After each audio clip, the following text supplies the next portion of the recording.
Shalom Bapak Ibu Saudara yang dikasihi Tuhan. Seri pengajaran hari ini Selasa 7 September 2021 berjudul Anugerah itu butuh respon. Kisah Nuh sebenarnya adalah gambaran yang menunjukkan bahwa anugerah keselamatan itu butuh respon. Tanpa adanya respon yang tepat atau yang semestinya, anugerah itu tidak akan ada artinya. Awal anugerah pada zaman Nuh adalah ketika Tuhan berfirman, "Aku telah memutuskan untuk mengakhiri hidup segala makhluk, sebab bumi telah penuh dengan kekerasan oleh mereka. Jadi aku akan memusnahkan mereka bersama-sama dengan bumi." Itu di Kejadian 6 ayat 13. Di sini Nuh pasti merespon rencana Tuhan itu. Makanya Tuhan memerintahkan agar ia membuat sebuah bahtera sebagai sarana keselamatan. Buatlah bagimu sebuah bahtera dari kayu gofir. Bahtera itu harus kau buat berpetak-petak dan harus kau tutup dengan pakal dari luar dan dari dalam. Ayat 14. Sekarang coba bayangkan seandainya Nuh tidak memperhatikan ketika Tuhan berfirman. Belum tentu Tuhan menyuruhnya membuat bahtera. Kan begitu. Di sini yang perlu dimengerti bahwa Tuhan bukan hanya berniat menyelamatkan keluarga Nuh, tetapi juga orang-orang yang mau masuk ke dalam bahtera. Tetapi orang-orang pada zamannya menolak dan tidak mau masuk. 2 Petrus 2 ayat 5 mengatakan, "Dan jikalau Allah tidak menyayangkan dunia purba, tetapi hanya menyelamatkan Nuh, pemberita kebenaran itu," saya ulang, pemberita kebenaran itu, "dengan 7 orang lain ketika ia mendatangkan air bah atas dunia orang-orang yang fasik." Perhatikan, Nuh dikatakan sebagai pemberita kebenaran.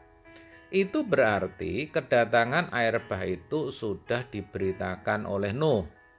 Tetapi memang orang pada zaman itu tidak peduli dengan berita itu. Mereka sibuk makan, minum, kawin-mengkawinkan, dan tidak mempedulikan keselamatan jiwanya sama sekali, bahkan menolaknya.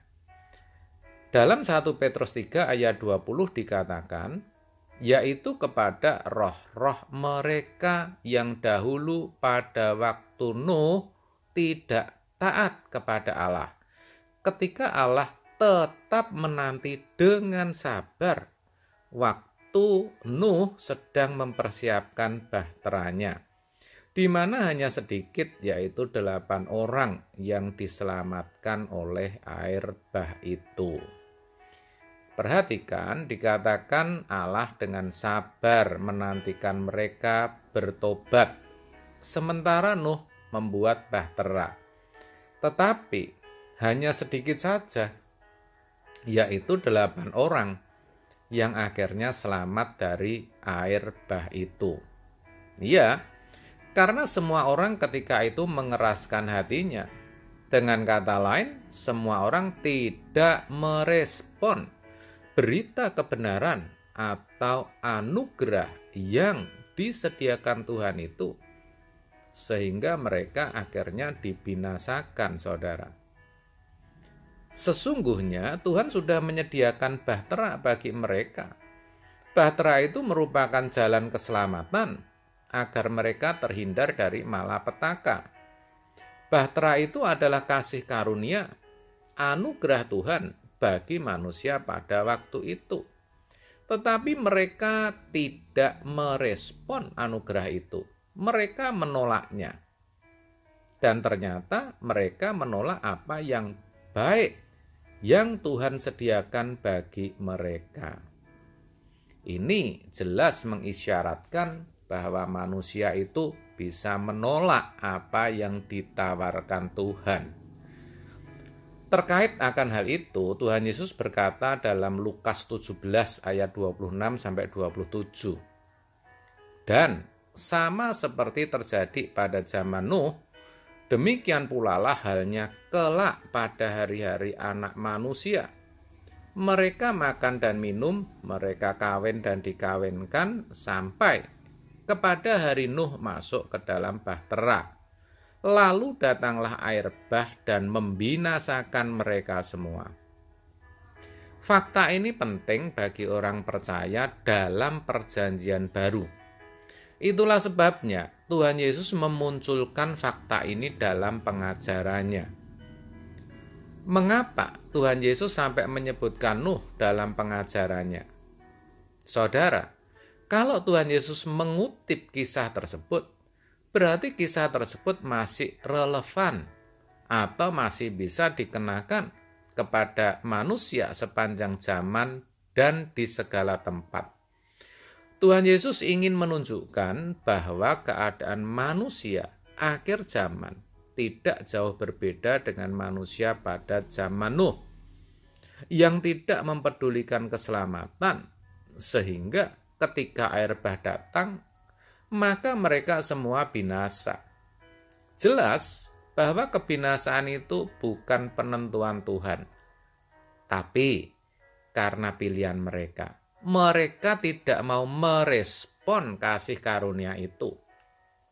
Demikian juga pada zaman sekarang ini, Tuhan juga memberikan kesempatan manusia hari ini untuk bertobat dan diselamatkan. Tuhan dengan serius berusaha menyelamatkan manusia agar tidak binasa. Tuhan tidak hanya berusaha menyelamatkan sebagian manusia dengan memberi kasih karunia kepada sebagian orang saja, lalu membiarkan yang lain binasa. Tetapi Tuhan menghendaki semua orang tidak binasa. 2 Petrus 3 ayat 9. Lalu faktanya seperti apa? Faktanya memang banyak yang tidak merespon. Ini sekali lagi menunjukkan bahwa manusia hari ini memiliki kesempatan dan hak untuk masuk proyek bahtera keselamatan dalam Yesus Kristus. Tetapi mereka menolak. Jadi perhatikan, kalau sampai kelak orang binasa, itu bukan penentuan Tuhan, tetapi karena pilihan masing-masing individu. Ini tentu merupakan peringatan dan pelajaran yang berharga bagi kita semua. Jangan sampai kita yang sudah mengerti kasih karunia Allah di dalam Kristus Yesus, yang sudah mengenal Injil, yang tahu bahwa kesempatan untuk diselamatkan itu sudah disediakan, yang tahu bahwa jalan keselamatan hanya ada dalam Kristus, tetapi kita menolaknya. Dengan demikian, menjadi orang Kristen itu bukan berarti memiliki kepastian diselamatkan. Ketika kita tidak merespon, tidak mengerjakan, atau tidak menyelesaikan keselamatan, berarti kita sedang menolaknya. Kalau kita menolak, berarti kita binasa. Kalau kita binasa, itu karena pilihan kita sendiri. Jangan salahkan Tuhan, karena Dia sudah menyediakan kesempatan bagi kita untuk diselamatkan. Amin. Tuhan Yesus memberkati.